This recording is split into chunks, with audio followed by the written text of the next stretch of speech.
Published work Love, Something Infinite back in 2011. And then his second novel was Love from Behind, which is all in there.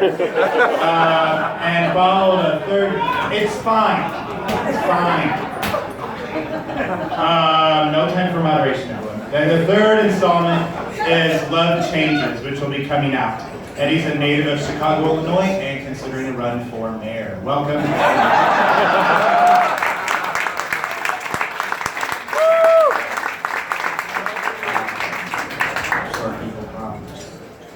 Every time I hear an intro like that, I'm like, man, she sounds amazing. Oh, that's me. But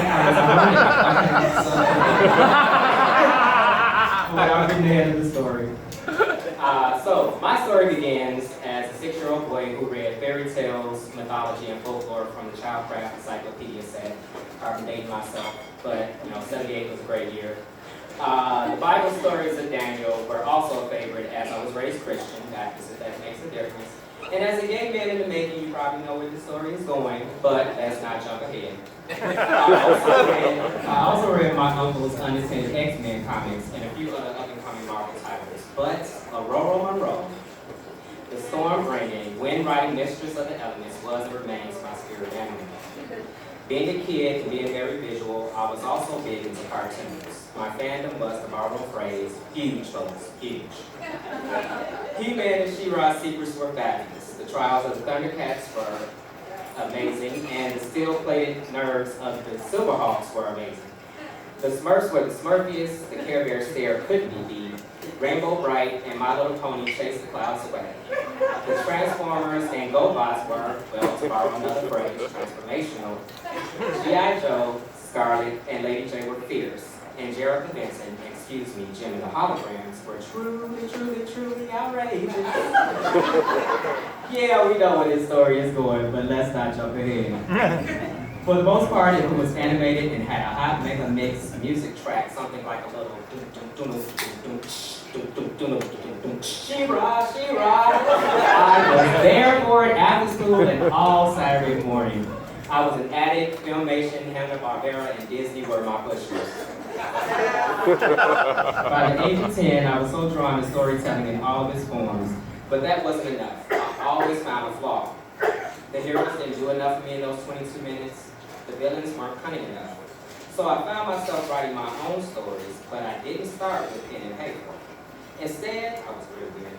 Instead, I would pull out the corner of the bedroom I shared with my brother, who was 5 at the time, and act out the stories.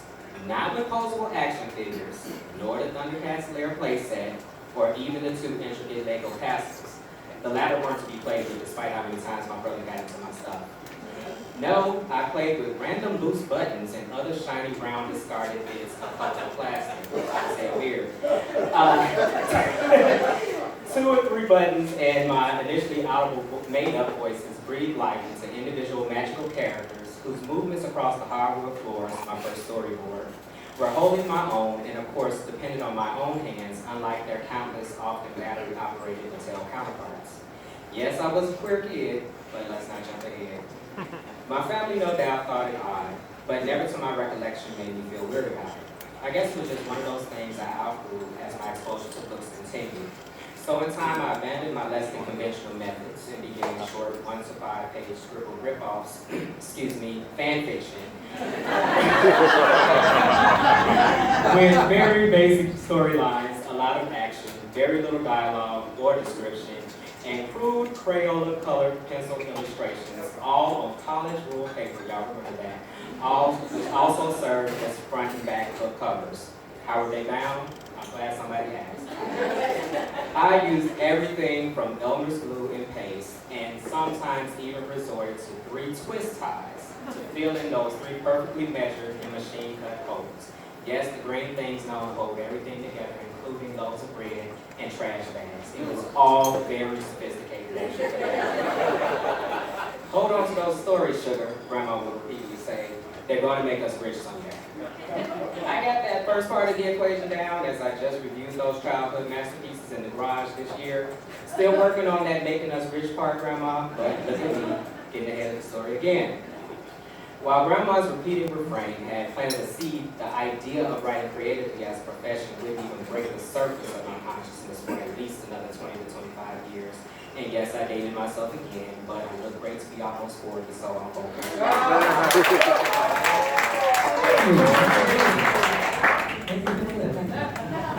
Having figured out the basics of Penguin's secret sauce and Random House's bookmaking recipe, 13-year-old Eddie began to challenge himself by writing longer pieces.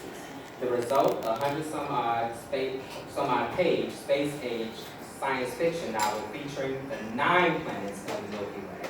If only I knew Pluto's fate back then. And while I'm on the subject, can we please make Pluto a planet again? The Disney dog pants. Goofy has pants. They're both dogs. They're all planets. Pluto's getting shafted. Yes, it's a wild tangent. I'm still upset, but I'll digress.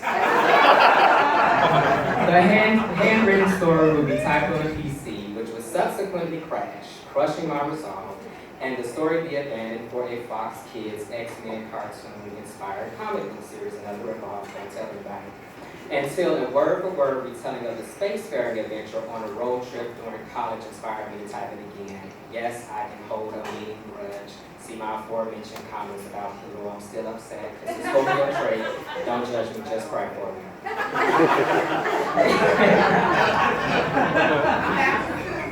You know, I got in the meter between high school and subsequently college age was being force-fed early American and British literature, but treated to Zora Neale Hurston, Octavia Butler, James Baldwin, and Richard Wright while devouring the Chronicles of Narnia, I know y'all saw the movies, but the books, and exploring Valdemar and Mercedes Lady's Wake. The maps at the beginning of those last two and the intricate plots of my growing personal literary, visual, and animated canon were amazing as they led me away from deep, dark valleys of chronic depression and what would later produce 3 suicide attempts. But look who's still here.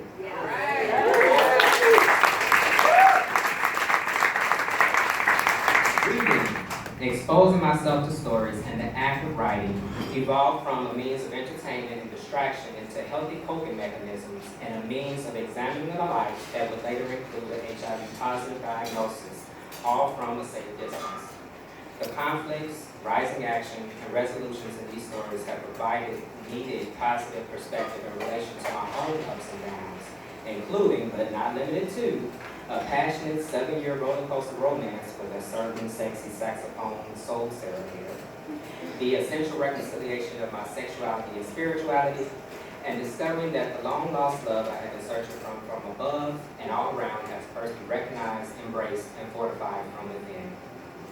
Then, from that inexhaustible fountain, the same love could and would be shared infinitely, catch me by surprise from behind, and endure countless life and love changes.